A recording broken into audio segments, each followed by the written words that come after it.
స్వచ్ఛ ఆంధ్రప్రదేశ్ కోసం ముఖ్యమంత్రి చంద్రబాబు చేస్తున్న కృషిని వెంకయ్యనాయుడు ప్రశంసించారు.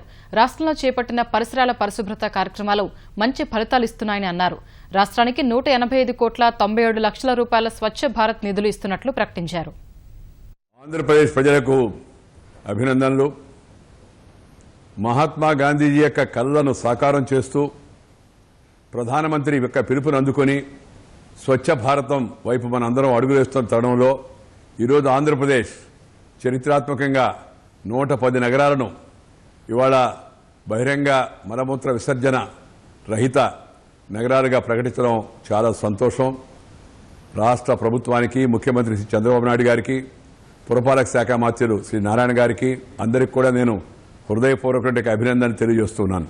గ్రామీణ ప్రాంతాల్లో 1368 గ్రామ పంచాయతీలు, 2 మండలాలు, నల్లజర్ల మండలం పశ్చిమ గోదావరి జిల్లా, అలాగే పెళ్లకూరు మండలం నెల్లూరు జిల్లా, ఇవి 2 కూడా ఓపెన్ డెఫికేషన్ ఫ్రీగా ప్రకటించబడ్డాయి. 3.3 లక్షల టాయిలెట్లు నిర్మాణం చేయడం జరిగింది.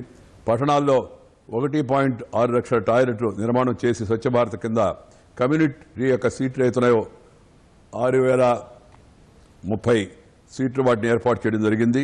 రాష్ట్ర ప్రభుత్వం శ్రద్ధ తీసుకోవడం వలన, ముఖ్యమంత్రి గారు, మంత్రి గారు శ్రద్ధ తీసుకోవడం వలన, దాంతోపాటు ప్రజల యొక్క సహకారం వలన ఇది సంభవమైంది. ఇప్పటి వరకు కేంద్ర ప్రభుత్వం ఆంధ్రప్రదేశ్కి స్వచ్ఛ భారత్ కింద 131 కోట్ల రూపాయలు మంజూరు చేసింది. ఈరోజు ఈ శుభ సందర్భంగా నేను 185.97 కోట్లు మళ్ళా ఈరోజు ఆంధ్రప్రదేశ్ కోసం అని చెప్పని మంజూరు చేస్తూ ఉత్తర్వులు ఇస్తూ ఉన్నాం.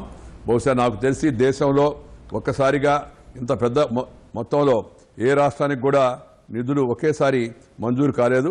ఆ విధంగా ఆంధ్రప్రదేశ్కు మంజూరు చేయడానికి ప్రధాన కారణం ఏంటంటే ఆంధ్రప్రదేశ్ ఈ విషయంలో ప్రగతి పదంలో ముందుకు వెళుతూ ఉంది.